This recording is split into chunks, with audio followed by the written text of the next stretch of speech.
नाम ही प्रेम प्यारा कही देते तो हो सकता था कि प्रेम सबसे अधिक है, इसके अलावा ज्ञान भी होगा, वैराग्य भी होगा, लेकिन शंकर जी केवल लगा दिए, केवल और कुछ नहीं। राम ही केवल प्रेम प्यारा,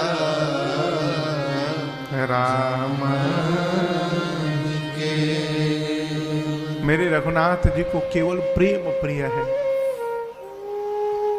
वन में रहने वाले कोल भीलों को भगवान ने अनेक प्रकार से संतुष्ट किया है, उनको दुलार करके भगवान ने विदा किया है।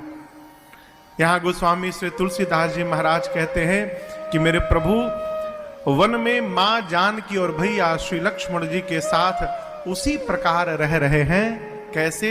जैसे देवलोक में देवराज इंद्र अपनी अर्धांगिनी मां सची और पुत्र जयंत के साथ रहते हैं, उसी प्रकार भगवान वन में चित्रकूट में रहते हैं। आप कृपा करिए, देवलोक का ऐश्वर्य और चित्रकूट के वन का ऐश्वर्य कोई तुलना है क्या? लेकिन भगवान वन में भी जैसे कोई देवलोक में आनंद में रहता है, भगवान वन में आनंद में रहते हैं। जानते हैं क्यों? स्वीकार धर्म के कारण। परिस्थिति को यदि स्वीकार करने का स्वभाव बन गया जीवन में, तो हम कभी दुखी नहीं हो सकते। आपको मेरी बात समझ में आ रही है? हम जो कह रहे हैं, स्वीकार करिए।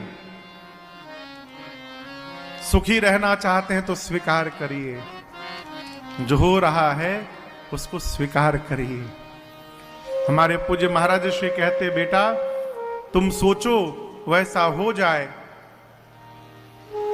खूब आनंद में आना,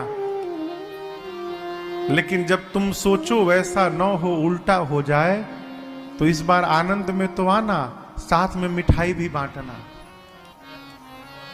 हमने पूछा, सरकार ऐसा क्यों बोल रहे? तो उल्टी बात हो गई।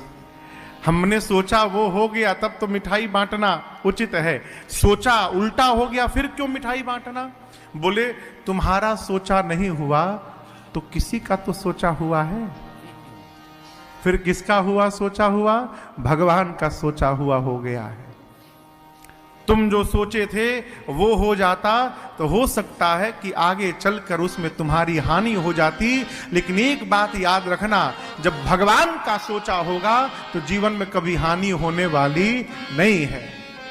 वर्तमान में भले दिखाई पड़ जाए,